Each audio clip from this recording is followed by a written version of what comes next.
Lab 2 Bean Experiment by Richard and Deshamus. So our experimental design consists of 4 steps. The first step is the hypothesis, the second step is the dependent variable measurements, the third step is the control variables, and the fourth step is our null hypothesis. So, our hypothesis. Our hypothesis is that leeks stunt the growth of bean sprouts when they're planted in the same pot. So this problem relates to real-world concerns because we can use the information found to figure out what plants help the growth of beans and what plants do not.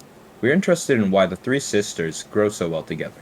Through a simple Google search, we found out that leeks don't seem to grow well with beans.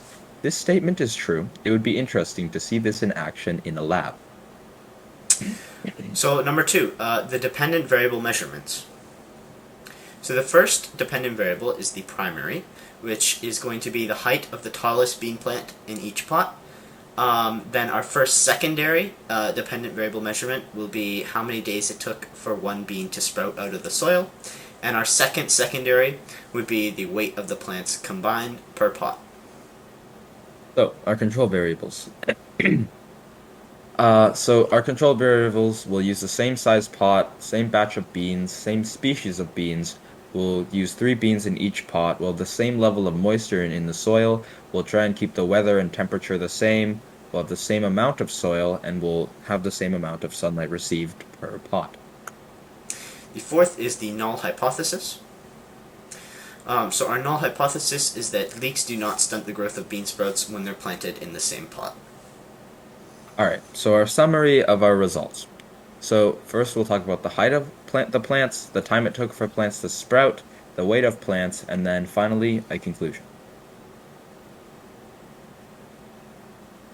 So the height of plants.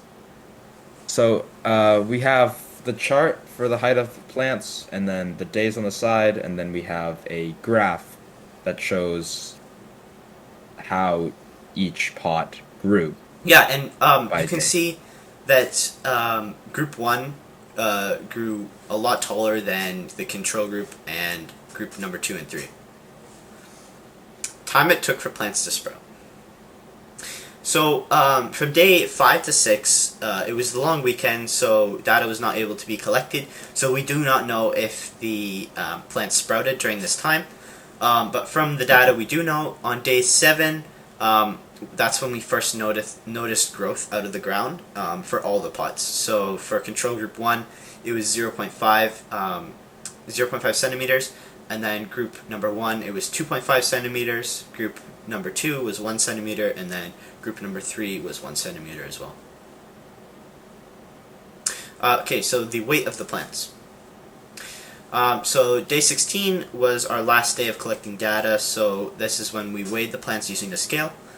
Some interesting observations we had was that when we took out the roots of the control group pot, we noticed that 2 different bean plants had one root stem that connected them both, which was really interesting.